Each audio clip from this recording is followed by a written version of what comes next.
One of the neat things about this job is the opportunity to experience stuff that might have passed me by otherwise, whether it's movies, video games, TV shows, or in this case, anime. And by golly, there's a lot of passionate anime fans out there. One off-the-cuff statement on Open Bar like a year ago about being open to trying out new anime content was enough to unleash a tidal wave of recommendations, pleas, and straight-up threats to watch and review all kinds of weird and wonderful shows.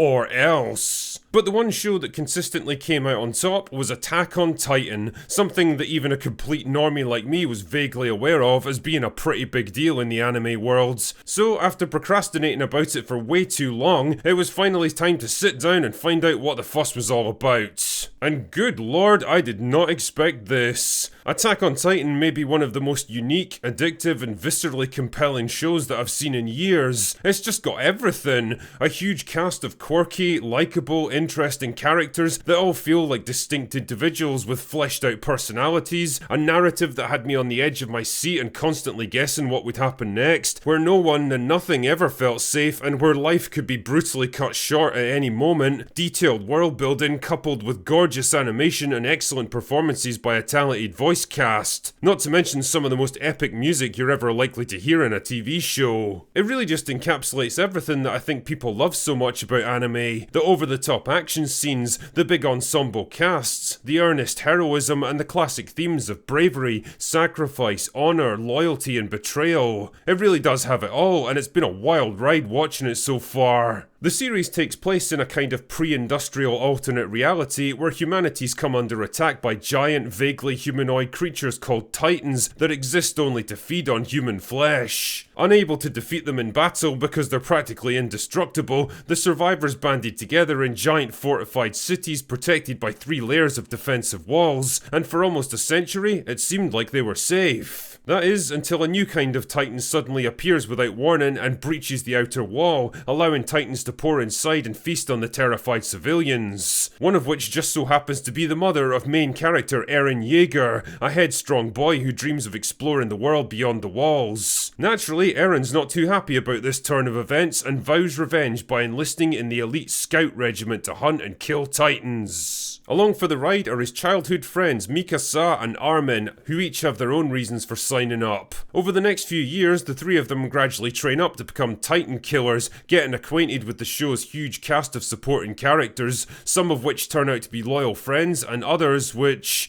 well, I won't spoil it too much. And when the Titans breach the second line of defense, all of them are thrown into the action in a desperate last stand to fight them off. And naturally it turns out about as well as you'd expect. Things seem to be going against them, when suddenly Eren discovers a very disturbing secret about himself. A secret that has the potential to change the whole course of the war. But will the scout regiment trust him enough to make use of his gift, or will he be shunned and cast out as a freak of nature? And what if there are others just like him? The more the story progresses and the humans start to take the fight to their enemies, the more it gradually peels away the layers of mystery, explaining the nature of Eren's abilities, the origins of the Titans, and the lies that people have been told for their entire lives. But can they ever truly hope to win the war? And will any of our gang make it through to the ends? One of the things that struck me pretty quickly about Attack on Titan is how fucking brutal and unforgiving this show is. There's no such thing as a safe character that you just know is going to be okay no matter what happens. People can and will die on a regular basis, often without warning, and being heroic, likeable, or innocent offers no protection at all. You get the impression that the writers were trying to capture the spirit of what a real war is like, where death is a constant threat and nothing can ever really be counted on to keep you safe. It's brilliantly effective because it keeps you on the edge during the battle scenes, where your favourite character could just as easily be killed, or have some gloriously heroic moment that saves the entire day. You never really know what might happen. The cast itself is huge and varied, to the point where it can be kind of overwhelming in the early episodes because there's so many people to keep track of,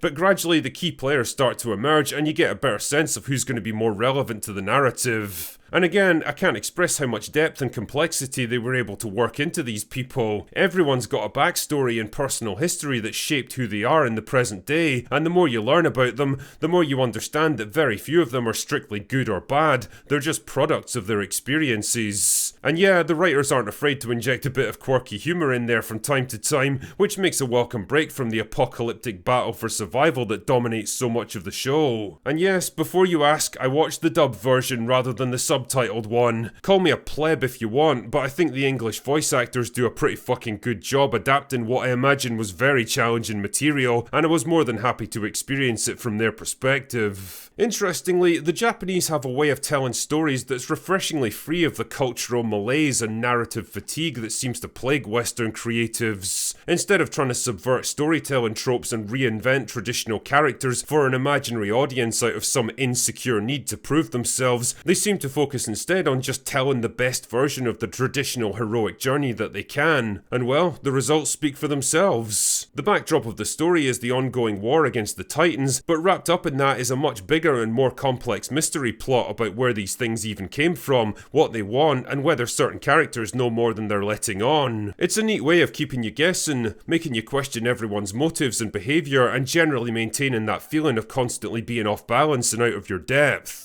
Just as it seems like our characters are coming to grips with their enemy, and the story's settling into a narrative comfort zone, some crazy new event or revelation will totally pull the rug out from under them and leave you with more questions than answers. And that is undoubtedly a good thing for keeping you invested. Ultimately, I think it's fair to say that Attack on Titan deserves all the praise that it's gotten. It's a show that takes you on an exciting, tense, and often deeply moving journey, and does it in a way that it chooses to. And if you're willing to go into it with an open mind and just let this thing happen the way it's supposed to, I think you're going to have an absolute blast with it. Anyway, that's all I've got for today. Go away now.